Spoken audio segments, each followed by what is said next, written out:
Hi, Julie. Hello. You're the first guest, and I'm really happy it's you. Thank you. So welcome. In this podcast, we talk a lot about like the health in general and the connection about like the body, the spirit, and the mind. So it's very generic. So I'm really happy we're gonna dive into that because I think you have an interesting story to tell. But first of all, for the viewers and listeners who don't know you, can you maybe just in a few words introduce yourself? Of course. So I'm G. I'm a DJ and producer in electronic music. I've been doing this job for the past 7 years. I'm based in Brussels and I play in Belgium, but also outside of Belgium. And I also release music on Spotify, produce my own track. And last year, I've done my first live set where I sing and play electric guitar on stage. Okay, so you're not just a DJ, right? I started as a DJ, but I think I'm a bit more than DJ. Yeah. Yeah. So for those, and let's start with that instead of like maybe announcing at the end. For the people who want to hear your music, you're playing tonight in Rockrill. Yes, in Okay. Rockrill in Charleroi. Okay, great. So let's start off maybe with a question that I have in my mind when I see you play and I see like your energy. Because for me, when I see you play, besides the music part, I really like this energy you bring. And I want to know when you're going to a gig, do you kind of feel in advance? Do you have this intuition like, oh, this is going to be a good one? If so, how? And when you get there, what is it like to have this like confirmation, or what's happening in like more on an intuitive level when you're going to play at a gig? I think, of course, there are some places that I know and that I can envision myself and I see myself like going through the night. It also depends like the lineup, the time of the night. But when I don't know the venue or I don't really know because I've never been, I also get a lot of information about the people that are behind. Like communication, even though if it's through my agency or through me directly, or people that I know for a long time. Because most of the time when I play in Belgium, I kind of know or been there already. Mhm. But when I play abroad, it's because I know the people for a long time from my network, from the tracks I've released, from the label I've worked with. So I kind of get always an idea of the energy. Mm. And to be honest, if I don't feel it, I'm never going to do the gig. So I'm like very, very picky on what I accept. If I engage myself, of course, I'm going to go. But most of the time, if I don't feel it, if I don't like the vibe or the party, or I just don't accept the gig. So Yeah. I really try. For me, it's the most important to, it's not just about music. It's about the vibe and the concept of the party. And I always prioritize like the good stuff. Hmm. And once you arrive at the party, what is like, because I guess sometimes you're like, oh, like you're surprised. Maybe it's better than you expected, or maybe you're like, oh, I didn't expect that vibe. So when is it? When is it when you enter the club or the venue, or is it like when you are in front of the crowd? When is that moment where you know, oh, this is going to be a good one, or okay, it's going to be like hard to get the crowd where I want? Most of the time, as soon as I step into place, I have a feeling because I always say that the venues, the walls and stuff, they really have a soul. They have, they have a story to tell. And for example, the first time I played in Garage Club in Antwerp, it was I played the opening night, right, 2 years ago, and it was so weird because that place wasn't a club before, you know. So Hmm. I stepped in that place and I was a bit confused because I didn't really feel the energy of the party, the love, the vibe of the music. So yeah, for me it was a bit it was a bit weird because it was like a story to be written, let's say. I haven't been there since the opening, so I don't know if it changed or not. Let's see. I should have. Yeah, I should go to just see if now the place and the venue as a soul. But yeah, most of the time you step in a place and you directly feel if it's gonna be a good night. You also hear the music that the people play before you, or if you're opener, I usually look at the staff, the barmaids, the barmen. I look at the light guys, and I feel if those people are happy to be there, then it's a good sign. So you're very like aware of your environment, right? So when you go into a venue, it's not just like this kind of focus. Okay, I'm gonna play my music and then just go on stage and kind of have this tunnel vision. No, you're like very aware of your surroundings. I think my job is to definitely fit with the environment, and that's also why I can adapt my music, because I want the people to get the best experience, and for this I really have to fit with the environment, the people around me, and I want everyone to be happy. So I think it's part of the DJ's job, just to to get into the vibe, and in order to make the people the best night for them. So Yeah.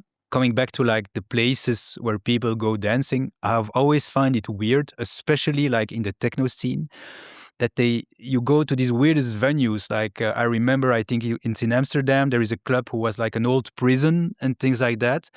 And so it's always weird. You're like, oh, okay, I'm dancing here, and probably there was a guy maybe in jail for life in this yeah, like very low vibration yeah, low kind of vibration. environment. And then, yeah, people who are like intuitive, I think they pick on that. It's not possible. And then you hope, like you talk about the garage club, that after a while the music maybe kind of changes the vibration of the place. I hope, but it also depends on what kind of music. Like, I've been to some parties where music was really hard, and those things don't really vibrate to me, because it's like, it's music to me. The kind of music you listen really influence your vibration, and I think the harder you go, and yeah, the more fast and the faster and the harder you go, maybe it's not like the same emotions are going to flow through you. Did you already like refuse gigs because the place or the venue or the type of party didn't match like your style?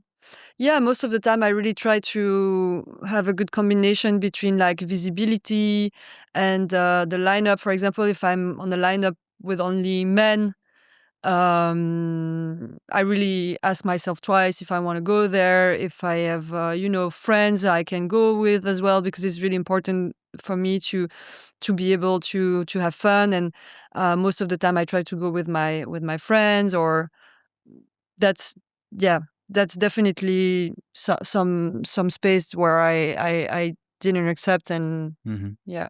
When was like the first time? Because okay, you come in this venue, you're in front of this crowd.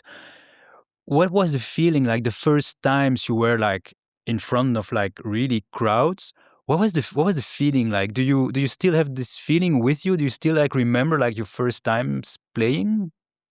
Yeah, I mean, I have a very good memory. Sometimes it's also not that nice, but I remember every gig, every night, Really? yeah, and the way I choose my music and the way I do my playlist is by moments. Like, I create a playlist for a certain radio show or a certain party, and then if I'm playing and I didn't prepare anything, I go through my playlist because I remember that moment, that track worked well, or that club was a like darker vibe, and that's what I need right now. So I'm really like associating a lot the music to the moments and to the memories. So I'm actually really like traveling into my mind to that specific moment, and that really helps to create better stories, and to instantly got a glimpse of, oh, this track worked on those people, and I kind of feel the same vibe. Yeah. So I'm going to play it, and I know it's going to work Yeah. because that's the same energy that I have right now. Yeah. Well, that's amazing. That's amazing. What is it? What is it about the fact that people relate to your music? And I guess when you're in front of the crowd, you can feel that this kind of communion, this kind of coming together. What is it? Because I always find is the part of magic, because you never know. Of course, it's the role of the DJ also, like you said, to create that emotion. But what is it? What clicks at the moment you know, and maybe you can also answer that. Like, do you know when you're going to play a track? Because it's your emotion, so it's very personal. Yeah. At what moment does it like also, does the crowd relate to that same emotion? Well, I think this also goes to something maybe you're familiar. It's called the human design. And it's a tool that I've learned like 3 years ago, and I'm really into that. And I really learned what was happening on stage, because I definitely felt something was happening. But at the time, when I started DJing, I wasn't really spiritual, or I wasn't really overthinking what was going through. I just felt, okay, I have a good moment. I think it's nice. I want to keep on doing this job and, go further in the industry and stuff. But I realized that people have aura, and that depending on your human design type, you have different kind of aura. And my aura is really attracting to people, because in the way I use my energy every day, I have to reply to opportunities. So that's the base of human design. Is like, what is your role to the society, and my role is to accept or decline opportunities, and that's how we're building the world of tomorrow. But in order to accept opportunities, the opportunities have to come at you, and that's why the people with that human design type, they have an aura that is attractive and enveloping, because they are kind of attracting opportunities to them. And then also you can go further with other science like astrology, numerology, and everything. And then I realized that when I'm in a good mood and when I feel right and everything is aligned inside of me, I'm a magnet. So I realized that this, with the music that I choose, is like a super powerful tool. And before knowing everything, like before putting words into this, I always told my boyfriend, like, that's crazy. I think like something is happening. I don't know why. I don't know. I don't quite understand, but I feel like some people, not everyone, but some people might be, like kind of hypnotized when we're all in the moment together and we're in the zone together. And I think that's also not, you don't have this with all the DJs. You don't have this with all kind of music. You can have this with different stuff than electronic music, of course. When you have someone on stage and you're kind of, you like drinking what they're saying and stuff. But yeah, that's where I realized that, okay, this is really important. And you know what? The most important for me to deliver at my job is that I am in a good state every show and every show that I play. So that's where I understand that instead of putting me pressure about, making the best music, producing every day in my studio, making the best photo, doing the best TikTok videos, the most important stuff for me is to go to the gym, um, like relax myself during the week, be in a good state, go in the forest to reconnect, and because that's how I can give the best show to the people. It's not about prepping my set and doing the good music, but it's about me being in a really good mind, in a good mindset, feeling good in my body, feeling rested, in order to take them with me on a journey. And then the music is like, the part where I can really get into their minds. Wow. There's a lot to unpack. But I think it's like in every relationship, right? It's like when you work on yourself, when you're in a good place with yourself, and when you have all these practices to take care of your body and your mind, of course it's going to be easier to connect with people, because people are going to feel that. If you are like in a bad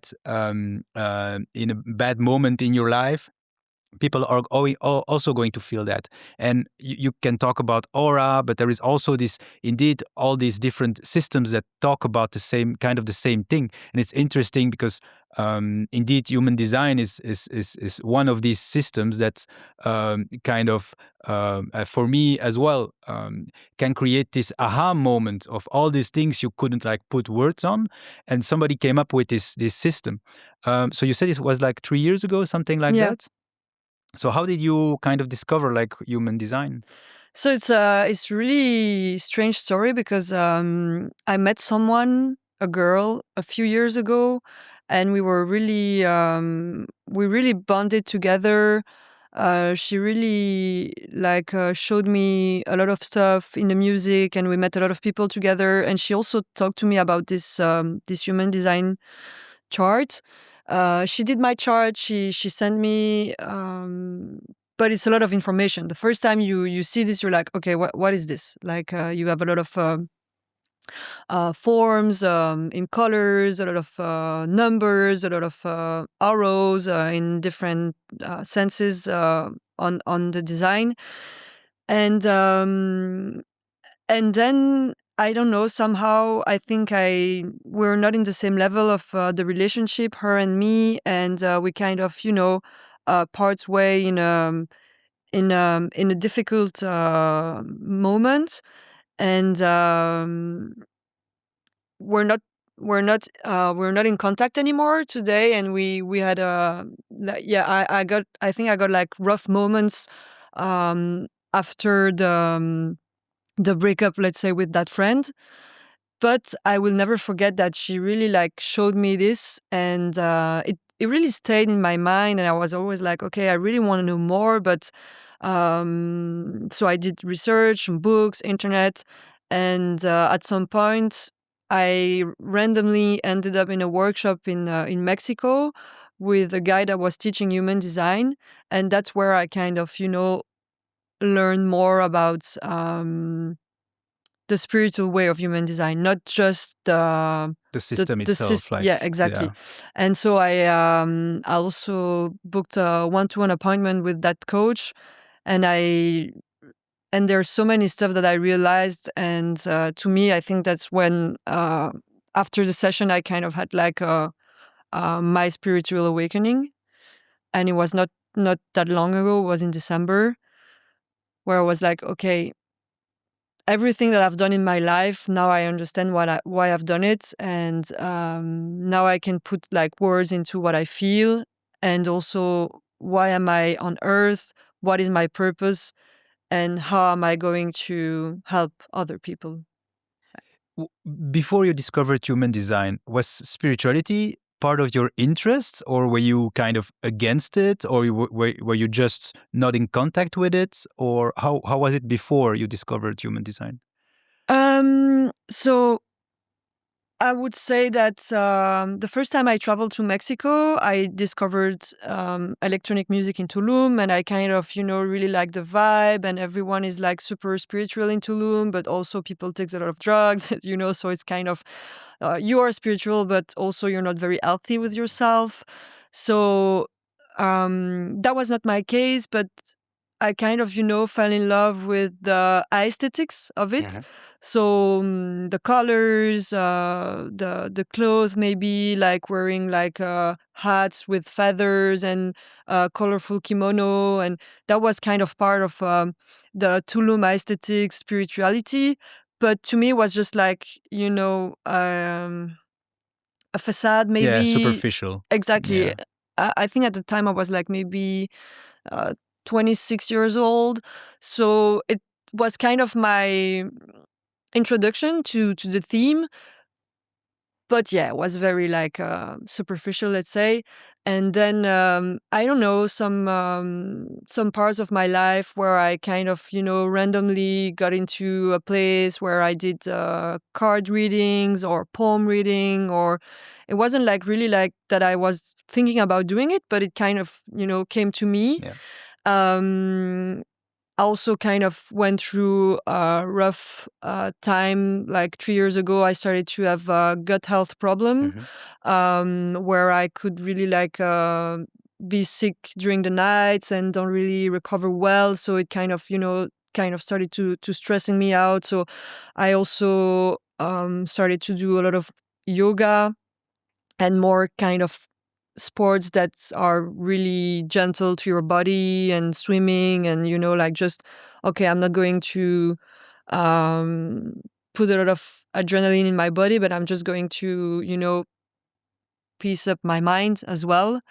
And so that kind of process of slowing down and just be in a better state, physical state, but in order to kind of heal my mind, came everything that was afterwards about being more spiritual. And also, I think spirituality is when you can understand your behavior and your purpose on earth and be aligned and love yourself.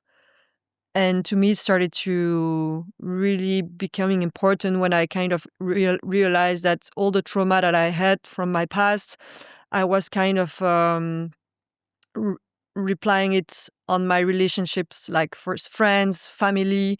And I kind of started my healing journey with all those relationships one by one, and we're like, okay, there's this problem, why it is affecting me, what's the what's the reason.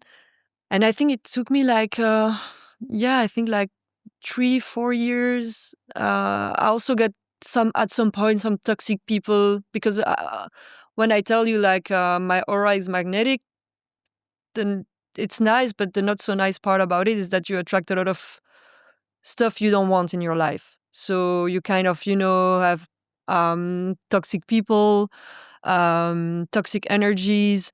And I really had to understand that I'm kind of a sponge.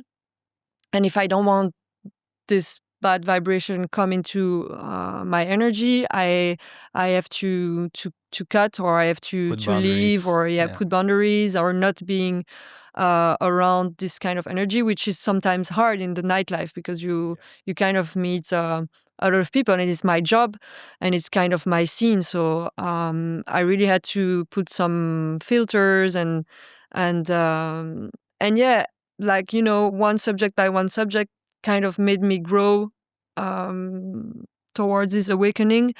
And I have like so many more stuff to learn, but yeah, Yeah, like it's a journey, I think. So it's like, yeah, it's something you grow into. But I think indeed, once you have this awakening, it's like a door opening, and then you at least you know where to go, or at least you know yeah. where the path is like. Because you talk about like childhood trauma, and of course it's an important one. For me personally, I know that like my spiritual growth always happens in very difficult moments, and it's like when you are in these uncomfortable places, Mhm. yeah, you need to grow somewhere, and especially spiritually. And I like your approach, because it's like, okay, what I hear from you is you have a very grounded spirituality, because it's like, and I think human design also relates to that.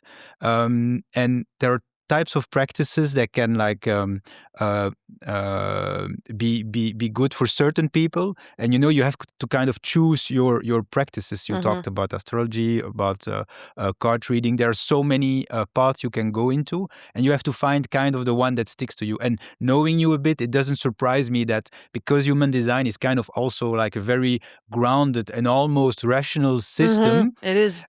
it's not like too much woo woo. Yeah. It's really like very, yeah, kind of rational. It doesn't surprise me that this is kind of a good map, which doesn't mean afterwards you cannot have like other practices, but it's a good like starting place. And just for listeners, if they want to get like into human design, do you have to go to somebody? Can I find things online, or where do I start with this? So you can start on the official website, which is Jovian Archive. And there you have to type in your date of birth. So you have to know your time of birth, and place and date, and it will generate automatically your chart. Um, but I would recommend to look online for some books. There are some very nice books. Also, the first book that I bought wasn't like a proper human design book. It was a human design interpreted by a psychologist, Mm-hmm. a French psychologist. So it would be more like, I would say, soft and related to problematics in therapeutics kind of way. But it was also kind of reaching a certain point. where I wanted to know more. So about after my coaching in Mexico, about like a second book with way more information. But what's amazing with this is that you can also like read the human design of your partner or your family relation, and kind of see all the complementarities. And but first, when you understand that there are some type of human that generate energy and that other human don't generate energy, it's already like a big chunk to go through, because you kind of realize that, okay, that people is draining me, not because they want to harm me, but just because they don't generate energy themselves and they need energy creators in their environment, which is, if it's a good combo, you're not going to feel drained. But if it's not a so nice combo, then you're going to feel drained. Yeah. And the most important thing in life is to protect your energy. And with this tool, you can really understand how to do so. Okay, that's super interesting. And I can imagine also, as somebody who's like in front of crowds, you have to have like a lot of like different individual energies, good or bad, coming at you, right? Do you feel this? Are there like moments you're playing and you don't feel right, or on the other side of things you feel right because you know all these energies, they are like beneficial for you? How do you cope with like moments where like, okay, whoa, I feel here the vibe is bad, I just want to do one thing, is get out of this place? How do you cope with that? Because it's part of your job, you have to play. Yeah, you have to play, and it already happened to me that I didn't feel great, or somebody was annoying me. But I'm also like, I really try to be surrounded, so I always have Max, my partner, and my tour manager, to be around me. He's not as sharp as me in terms of external information, so he doesn't see when stuff are happening. I mean, you know him, right? He's like a little kid in his bubble, and he's like drinking beers with Yeah. the stage manager or whatever. So I always have to, I always try to have him around if I have You feel bad. Yeah. something to do, or something that I need. Yeah. But also, like, I remember this guy was around my mixer, and he was like, I don't know, I think he wanted to put the volume louder. It was super loud already. And I didn't say anything. I was just like, go away. And then the third Kept time, coming back. he kept coming back. The Nice. third time, I took his hand, and I, like, quietly and nicely, Yeah. and I just, like, send him a signal, and I think he understood, and he left. Yeah. So you But have to be like that because, especially because you talked about like how you're like a sponge, and so if you're not firm with people, and if you don't have that kind of authority, it's very easy to be like overwhelmed. Yeah, and then you're drained all day, right? exactly, and that's also when I started DJ, so 7 years ago. That's also why I stopped alcohol. Mm-hmm. And I wasn't. I've never done a lot of drugs in my life. I've done experiences and stuff, but when I started DJ, the only thing that I was doing regularly is drinking alcohol, and then I realized that this world can be dangerous. It's a lot of men. It's a lot of fun and stuff. But yeah, some people want to take advantage of you. And I realized that, okay, I think if I really want to succeed in this scene, I have to be confident, and I have to show people that I am confident in myself. And for doing this, I need to stop drinking, because alcohol just, like, it opens your boundaries, and you're nice to everyone, and you're friendly, and you're touchy, and this is not okay. If I want to show people that I have authority in a certain way, of course, feminine authority, I just need to be sober all the time. Yeah. Was it difficult to stop alcohol? No, it wasn't difficult for me, because um, I stopped alcohol 5 years ago. And at the time when I was playing, I was never drinking. because I always wanted to deliver best performance. To be clear-minded. Exactly. And the one time I drank champagne when I was playing, I thought my set was amazing and the energy was amazing. And then I realized that It wasn't was the case.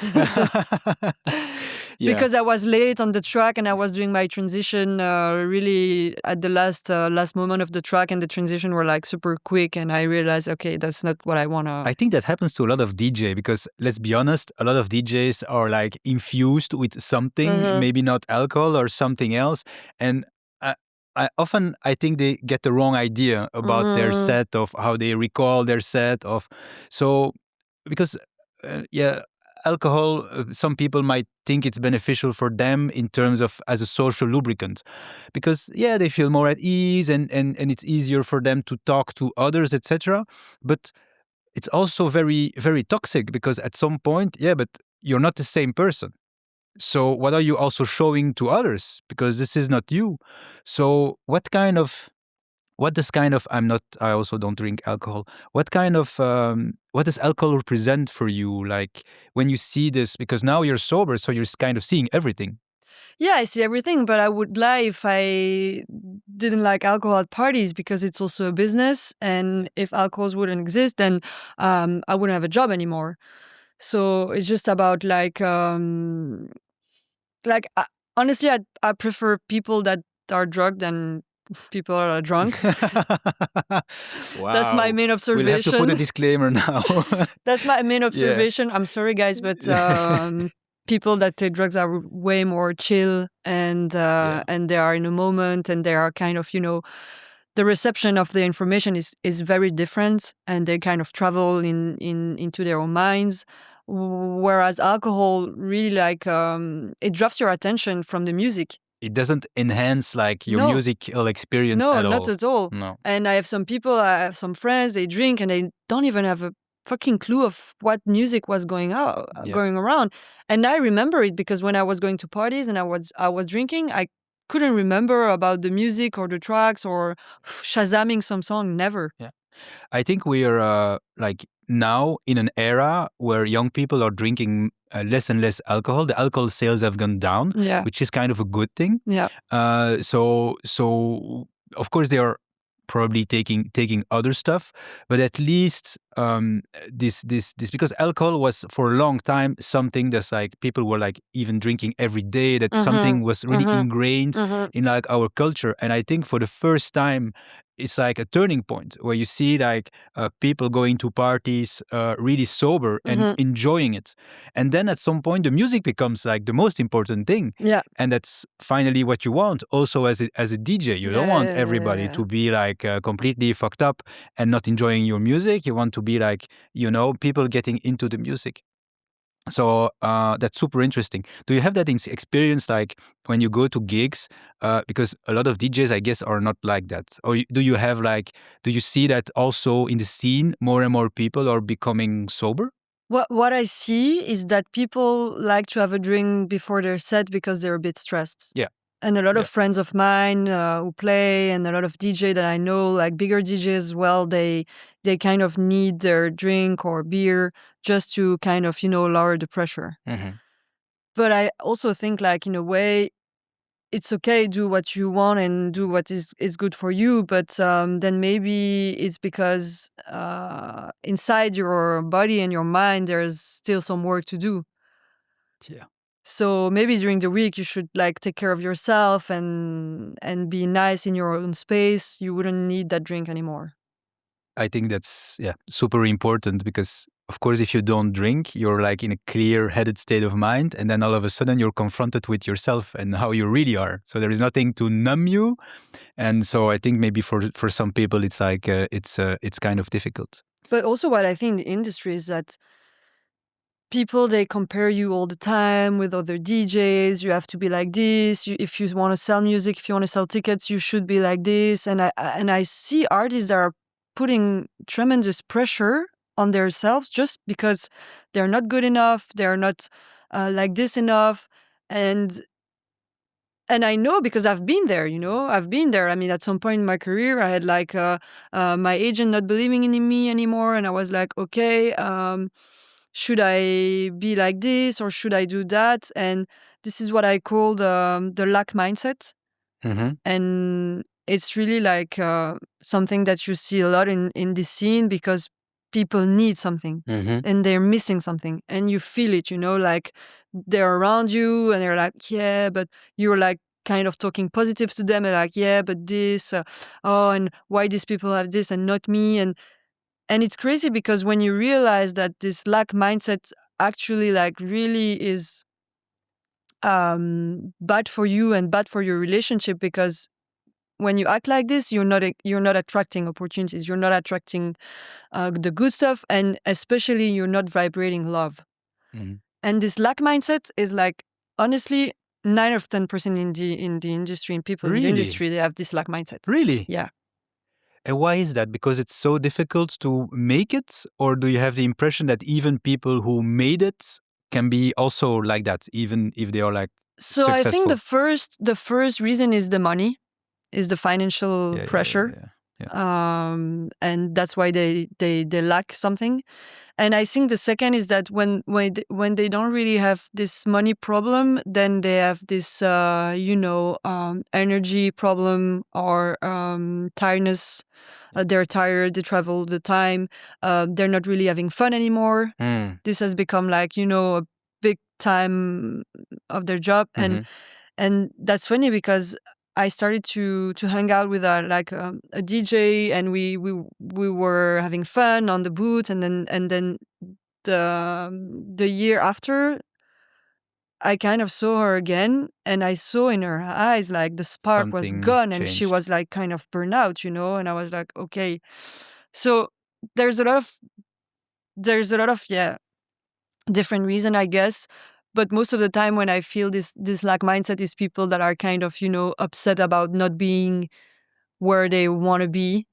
And that's every time I tell to my DJ friend when we have this kind of conversation, because sometimes they're like mad about a specific person getting the specific opportunities, and they didn't put the work or the effort that they are putting through to get there.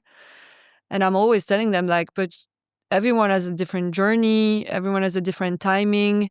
And if those people are getting there in a blink of an eye, just realize that also they might go down as well. And if they're not going there because of their work, it's because maybe they have like sudden fame or someone is pushing them. Then maybe at some point they're also going to realize like, what have I done to be there, and what I've built the past few months or few years, maybe it has been for the interest of other people, because that's the show business, Yeah. That's not about doing your stuff and being happy with the music you release. It's a fucking show business. It's like, it's hard. Yeah. So you really have to kind of enjoy the process, because if you don't enjoy the process, like every day, it's going to be very difficult to survive in this domain. That's always been my mantra, it's trust the process. Yeah. It's and I think the most important is looking back and see that you've evolved and see that you've grown, both as an artist and as a person. And that's the only thing that's your only indicator.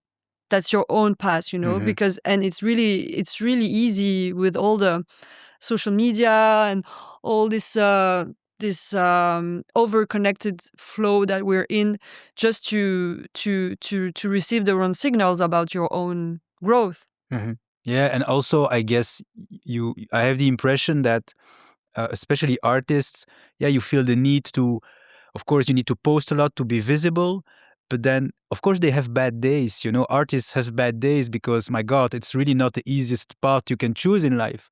So when you have bad days, you feel the pressure. Oh no, I need to be like this. I always need to be like on. I need to be visible, and I need to look successful, happy. So how? Because I think that's very, very difficult. And we talked about the spiritual journey, but you have to have this facade kind of all the time. But how do you deal with like the moments of doubts where you need to, you need to be there? Because I know artist life is not easy, and it's like a roller coaster. But when you're down, what do you do? And coming back, probably people can like go to drinking or Mm-hmm. go to like bad habits. What's your like go-to when you have like bad days? So first, I really practice like gratitude. I think it's really important, especially when you're like in this kind of artistic mindset. But to be grateful for what you have, for what you're doing. And you say like artists have a difficult life, but I put myself in others' life, and I can tell you that Indian artists are not so so bad. Okay. No, I'm really aware of my environment, and I told you earlier that I come from a very poor town. I went to school with people that were living in a van that didn't have like a proper house. So when I'm going through bad days, first I really try to be grateful for what I have and to focus on what I have and not to focus on what I don't have, because that's an easy way to go down. It's just like, oh, I don't have this, I'm lacking this. So I think that's the first that's the first level, just to understand that you're lucky and you're gonna get through this. But that's super key, because you say it like as it was easy or simple, because I have the impression like a lot of people are chasing something. So they are always like looking forward Yeah. to, oh, I need to have this. Oh, Mhm. and when they have it, oh, I need to have the next thing. Yeah. So what you're saying is like is super key. It's just like, hey, look where we are and look where I am now at the moment, and I have all these things and I'm happy with what I have. But it's super difficult to achieve. It's super difficult to achieve, and I think like, yeah, especially now we're like in a super consumerism society, and we need everything, and we need it now, you Yeah. know. Yeah. And so it's also understand that good things take patience, Mhm. and that to enjoy the highs you have to enjoy the lows. Yeah. So I have lows a lot of days in a year because I don't have like a health that is super functioning. I lack of energy often. I sleep bad. But somehow, with my human design nature and what I came on Earth to do, I kind of understood what I was going through, why it's happening to me. I know that I'm not gonna die, and I'm kind of, accepting those moments. So the second key for me is like really patience and understand that, of course, if I want to go there, it's going to take time, and the more time it takes, the happier I will get in the end, because it's really something I've worked for a long time, and I've like put so many efforts and dedication that when it's going to pay off, is going to be a really beautiful victory. Yeah. And I think You also, were we talked about, I cut you off when you talked about like the first level is like enjoying the moment, what you have, and this gratitude. It was like the first thing for you. yeah, What was the second thing? it's a patient and also trusting the universe. Mhm. It's really it's a difficult job, I think, because and every independent job, I would say, you don't really have forecasts. And my job, I don't see 3 months ahead. Yeah. It's 3 months, and Wow. I really, I'm someone, due to my father and everything, I really needed to have control on stuff. And with that job and that life, I really needed to deconstruct the theory of having control on stuff. And that took also a while to understand that I don't have the control. It's fine, but I really like, I have faith in life and I have faith in the universe. And that's really difficult, because our body is made of, um, we're always on survival mode, and our brain, our ego is always tricking us to um, envision like the negative scenarios and all, those negative stuff. So And to say in like, comfortable places also, our body likes like safety, feeling safe, yeah, this exactly, stability, exactly. this. So when you go out of your comfort zone, you kind of, it's called auto sabotage, and I Mhm. think a lot of people have this, where you're like not confident, and you are thinking that some bad stuff will happen, but you just have to trust, to trust the universe. And me, when I'm in this kind of position, I really try to remember all all the moment in my life where it wasn't coincidence that some stuff happened. And for example, when I played with Diplo,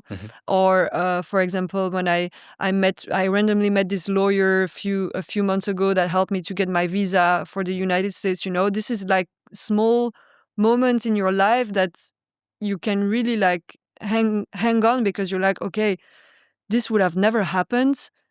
It's just life puts some stuff on your way, and it's like really unfolds to so many other opportunities, and it's just like 1 second of your day, but somehow it opens so many doors for you. It's So like that's my synchronicities, this kind of exactly. synchronicities. That's Yeah. the term. Yeah. I know you were looking for it. And I think also, because I also work like that. So for me, it's very relatable.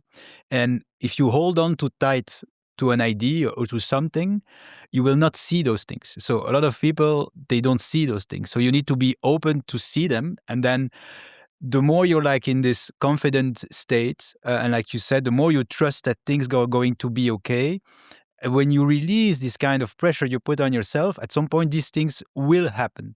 But it's very difficult because it's counterintuitive. Yeah. And if you're in the lack mindset, it's not going to happen. No. Because you're not vibrating the high energies. Yeah. And if you don't vibrate the high energies, you're not attracting this to you, I went to Diplo and I asked if he wanted to do a B2B with me. Do you think like if I was like, chasing and... No, it was just like, I saw the energy was nice and that he was like, somehow we just met, but he was liking my energy and I went for it, Yeah. But if I would have been in a bad mood or chasing fame or money, maybe that guy would have been like, Yeah. what this chick want from me, you know? Exactly. Yeah, I can see that. So because I think self-doubt is very easy to go, and I think you need a lot of discipline, let's say, to not go into that path of self-doubt. It's very easy to let your mind kind of trick you into self-doubt. So what are the kind of because you, in the beginning of the discussion, you talked a lot about these practices. What are kind of the practices that really help you like gain this confidence? Well, I think, of course, art is doubt and is really normal. But one way to also avoid this is to be really prepared. And I think what really helped me to not doubt about because I didn't study music. Like I didn't study DJ, I didn't study production. I was kind of do it yourself, and it's fine because there's no like specific path. But what gave me this confidence is just to master my subject. And for this, you have to put a lot of time and effort. But I did study a lot. I did prepare my sets a lot. I did go on field and watch other people do DJs, long nights, without drinking, without, having fun at least. But I was learning a lot. I would go to studio with other people and, be really like interested. And I was really interested in the subject. But I think the more you are in the field, the more you kind of get all this information, the more you put efforts, the less you're going to have the imposter syndrome. Yeah, but exactly. But it's also like you said, it's like, it's not just trust the universe. It's not sit on your couch, do nothing, trust the universe and something will happen. You have to put in the work. Of course, or you're naturally gifted and... Yeah, okay. And then maybe it's less work. No, but when I say you trust the universe, is that when you're on those moments that you feel low and you're not trusting yourself, then you just have to put your face somewhere else, Mm-hmm. Yeah. How, because you talked about like yoga, the forest walking, just give us an idea of like your kind of rituals or your routine on a daily or weekly basis. So I really try to wake up in the morning. So that's also something that I know a lot of DJs, they kind of, from the weekend, their kind of sleep cycle is moved. But I'm somehow really drawn to natural cycles. So as soon as the sun starts to rise, I kind of rise myself as well, which is sometimes really annoying because when I went to sleep after the show at 5, then... Yeah, you want to have some sleep. So. Exactly. Yeah. But I have my mechanisms. So from Monday to Friday, I really try to wake up early, even if I'm tired. I do sports in the morning, so it like kind of wakes me up, and then at night.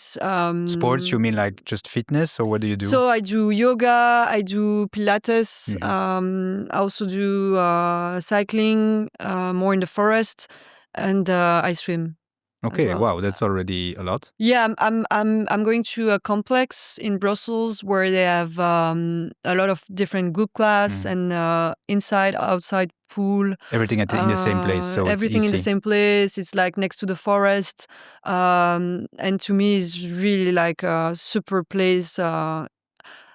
I kind of say that this place saved me in a way because it kind of, shifts your mind. You're kind of leaving the house and go to this environment where you have a lot of those activities to do. You have also a spa to rest, sauna, and with the sound of water. When I feel tired, I go there and I just, sat and listen to the water, and that really like helps me to It's heal. like, what is it? Because I relate a lot to water as well. So water is really the element I need. So when I Hmm. need to relax, I Hmm. talked about on the other episodes. It's like for me when I'm stressed, or even a shower or a bath, or just go in the water, or the sound of Hmm. water. So Yeah. this water element is very soothing, I Yeah. guess, for a lot of people. Is it like that as well for you? Yeah, for me it's like this, and I'm also Pisces, Hmm. so I kind of Yeah, it's your element. yeah, it is. I have my moon in Pisces, and I have a lot of water in my chart Yeah, as well. yeah, it is, and especially it's reconforting. So I like to spend those moments, and yeah, during the weekend, I if I go, I try to get my sleep, but I know that at some point I just have to wake up, and do some stuff, and easier stuff on the weekend, like walking or having coffee with friends, the night after a show.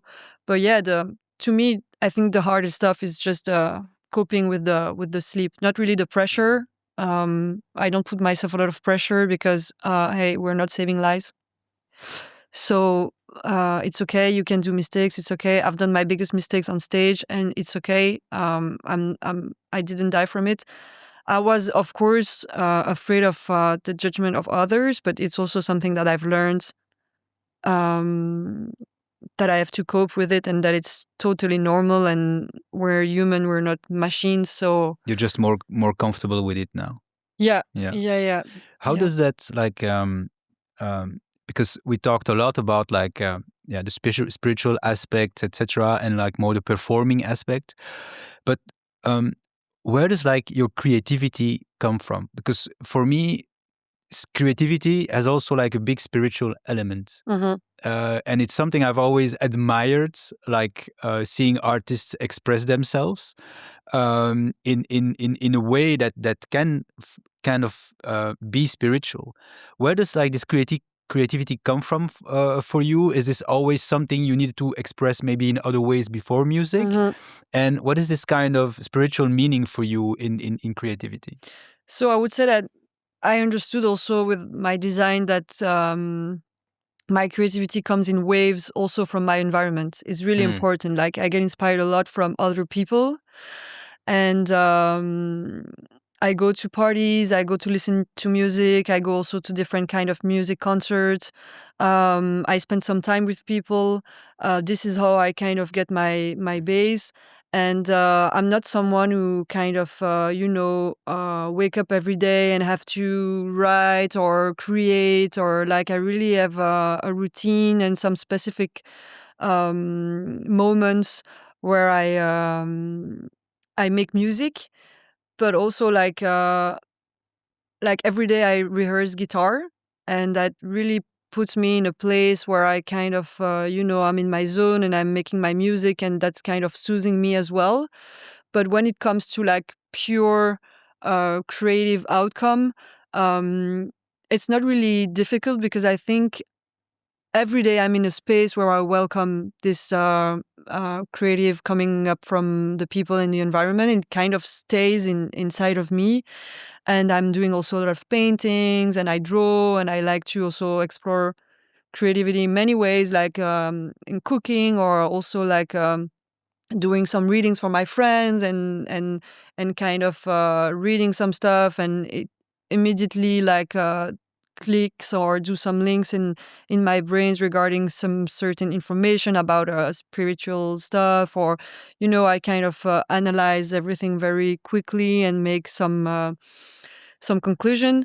But no, so I would say that when I really need to create some stuff, it's kind of easy because I inspire myself from other music or And it's from a sample that yeah. I just downloaded, and that it. The thing the thing that is easier for me is it's like to pick up things and to know it's fitting or not. So if I hear a song, I hear the song 3 seconds, I know I'm gonna like it or not. Mhm. If I see something, I just it's like instant. It's Mhm. my intuition. Mhm. And I think that's really my strength in those creative process, because I know it's yes or no. Mhm. And and I have a very, very strong idea of what I want and what I don't want. So But is this something you trained? Is it like a muscle you train, or for people who want to like kind of work on that or kind of improve their intuition or their creative process? Is it like something that comes natural to you, or do you think because you do it like in all aspects of your life that it becomes like a habit? I think to me is my mental space. If Mm. I'm like happy and free and if I feel good, the creative will flow. But if I'm stuck, or if, like, for example, I don't have, but if I would have a 9 to 5 job, would be maybe a bit more difficult, if you're facing a screen all the time. So taking care of my health and my mental and everything, that really helps to get this creative process. And I think it's also part of me. Like, I've always been creative. When I was younger, I did a lot of years at school, theater school. I wanted to become an actor. My father didn't want to, so I went to university. But also, like, university, I wanted to work in fashion, so I've done my internship in a fashion company. And like everything in my life was built around this, like, creative industries, a lot of colors, aesthetics. I designed my new apartment completely alone. So, like, I hired an entrepreneur to do everything, but I designed everything, like my kitchen. I bought all the furnitures and everything before even entering the new Wow. apartment. Like, Okay. I had an idea of everything that would fit together, and I think this. I don't know if it's a muscle that you can work, but I know I was kind of born with it. Mhm. Yeah. So how do you, because of course at some points, because I guess you have also moments where it's more difficult to maybe find something, or maybe you work on a song and it's getting like nowhere. Do you have like tips on how do you kind of go with this process? Do you like, okay, you throw everything away, you start from scratch, or do you continue? Do you ask advice, or what do you do when things are not going your way? So first is it's my space around. Like, I know if my house is not clean and not everything tidy, I will Oh, have difficulties to, that's a good one. Yeah, yeah, yeah, yeah, to like yeah. I need my environment around me to be in shape. But you know what they say? It's like your environment is also a reflection of you. Yeah. So So if it's not, yeah, I mean, if it's not tidy, how can you get like the right yeah. mindset if everything is yeah? And also, I'm someone who works under pressure. So if I have a deadline, if I have something Oh, very you need important, kind of yeah, a little stick. I Yeah. need deadlines. I need otherwise I'm just like flowing and doing stuff that I like or seeing friends. And but when I do have deadlines and pressure, I kind of deliver better. Like, for example, the live set that I've done last year. So I'm doing music for the past 7 years. I've producing for the past 5 years. And it was always a big goal for me to do a live set. But I'm not a musician. I'm not a singer. I saw Bora Uzer on stage 4 years ago in Barcelona. I was blown away. I was like, oh, I want to play guitar like this man plays guitar. And I started taking guitar lesson, and I've done my first live set. I built it in 3 months, writing songs, composing lyrics, composing music on my guitar. But because I've at the time played guitar for 2 years, I cannot like improvise and start, like all those notes, because it's not like a piano guitar. The notes are everywhere. Mm, It's a difficult instrument to kind of compose music if you're not following the tabs. So what I was doing is that I was composing all the music on the computer. Then I would draw some notes on the keyboards with the MIDI, and I would, see which notes would belong where, and then I would go back to the guitar and try wow. those notes. And then eventually, when you rehearse several times and when you play it faster, it's a really nice outcome. So that's how I did my live set. It was like really like do it yourself, like Yeah. big time. And yeah, I did it in 3 months. And I think if I didn't have this show or this deadline, I would never done the live set. I would never. What is it? Because I guess if you want also to evolve, you need to try some new things. And we talked about like going out of your comfort zone. This is exactly that. It's like, is this something you need? It's like to find new ways to express yourself, or to maybe introduce, like, because it's a big switch, and a lot of producers, they don't even touch an instrument. I think for me, and I kind of started for the bad reason, I think, because so, we say like a cycle in life is kind of 7 years, sometimes it can be 9 years, but for me, it was kind of the end of my cycle. And I started my cycle being someone really unsure about the skills. And I didn't have any music theory, nothing whatsoever that would actually push me into this career. And I received a lot of criticism because I was a girl, because someone would push me to get these gigs because I wouldn't be like, worthy of it.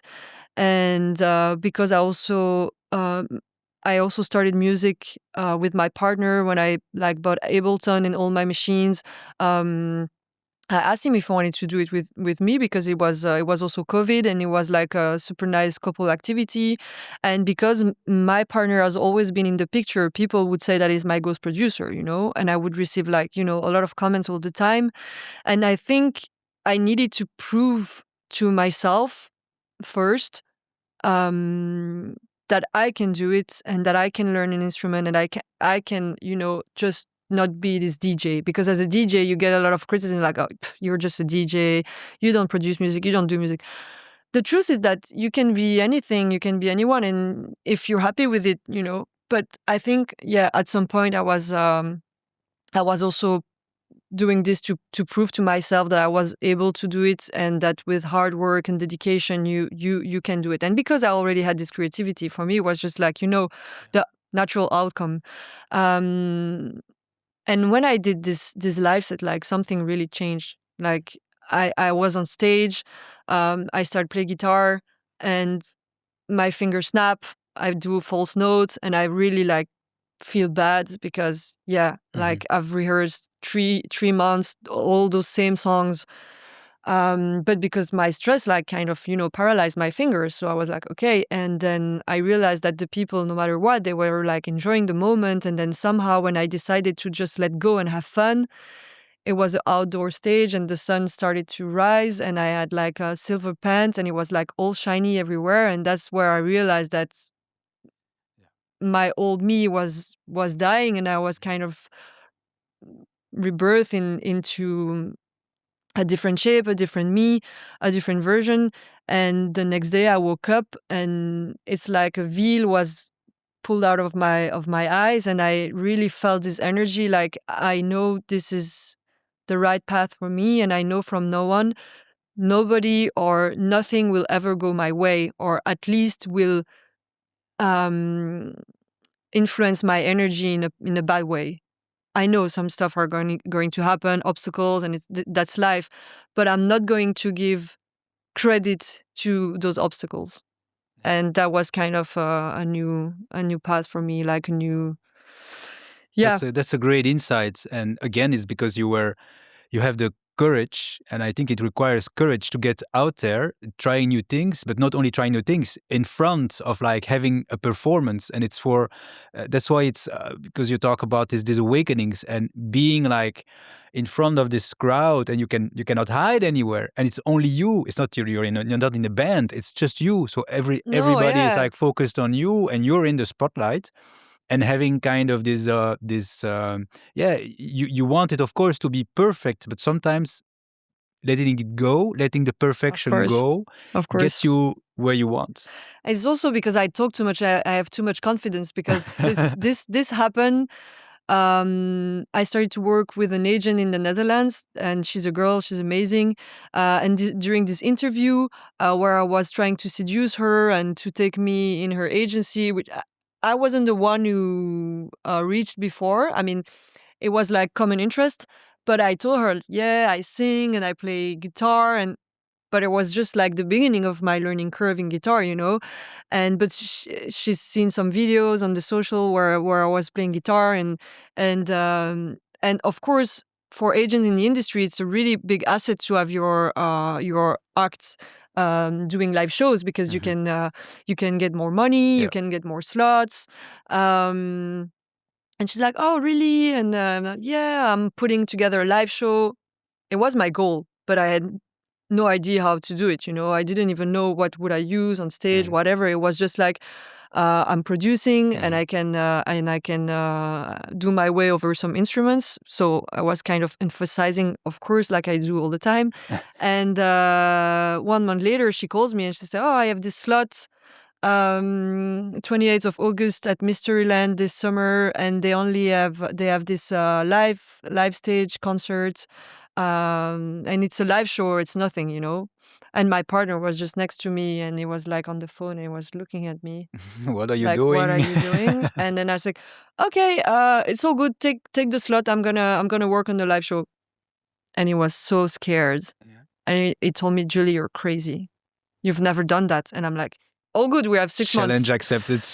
We have 6 months. It's all good." And we only started to work on the live set 3 months before. And I said we because he's like a big part of my life, and he has this really like intuition for everything that's musical. So all the technical parts, all the cables and stuff, it really helped me to get this together, and also the music, and of course everything was tested on him.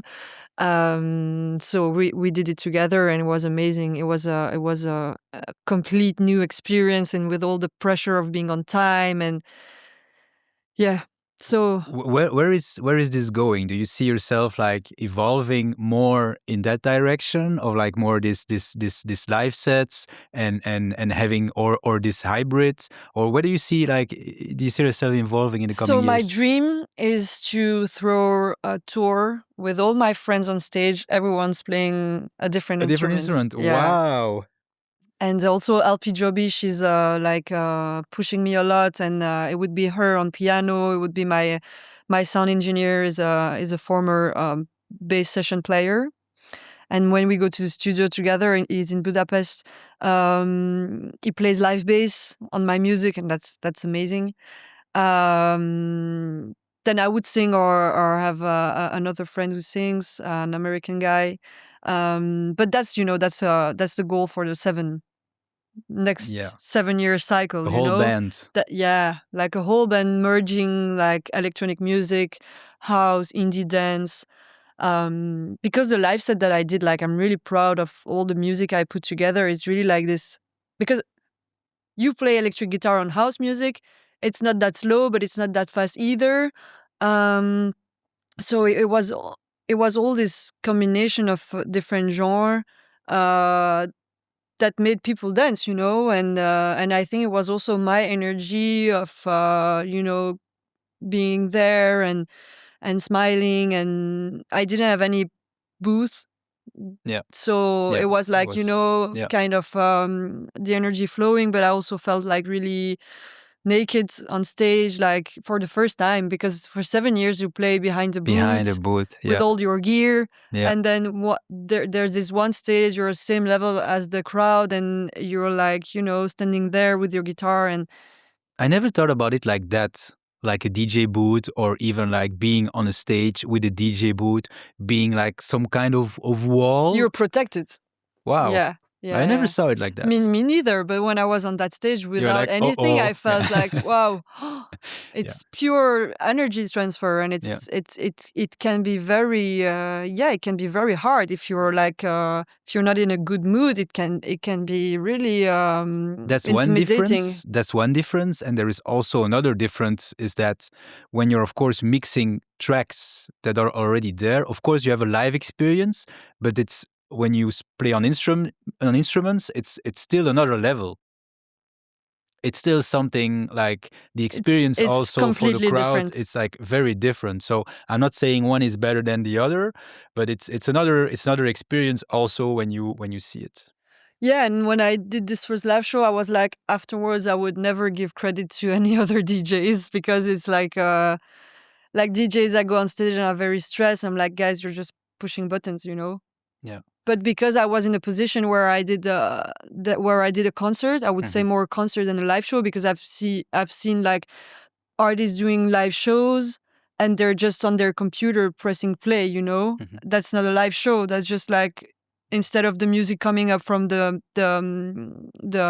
jogs, it's coming up from your computer. So it's like hybrid live set. I don't know, but it's just also a way in the industry to sell more tickets as well. If you put live just next to your artist name, then it's going to be more interesting for sure. But no, this concert, it also opened my eyes about all this industry of concerts, bands, you know, and how complicated it is to run a whole show, and all the production around, all the cables and wiring and everything. Like the first time I sing on stage was Tomorrowland, and the stage was full, and I've did a sound check just before, and it was all good, and then I opened the mic and there was a very big feedback, and like it was terrible, and that was my absolute nightmare to happen, like in Tomorrowland for my first performance. Is it because they are not used to those kind of setups with a singer? I don't know. I think like the sound guy normally should have adapted the volume, and I don't know, cut the feedback, because when I did the sound check there was no Larson. So what I was doing is that when I wasn't singing, I cut off the mic, because the mic is open and all the reflection of the sound is going through the mic. But if you're talking into the mic, it only captures your voice, so it's okay.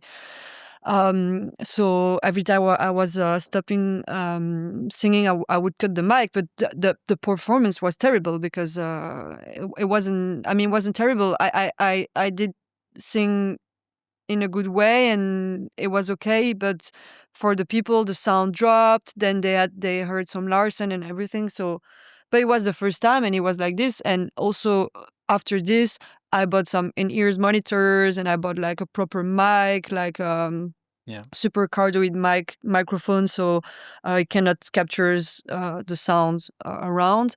But I learned from it, you know. The complexity also of a production with like live instruments and a singer is like, it's another world than just having like a DJ set. Talking about, because we talked about the instruments, you talked about and you also sing.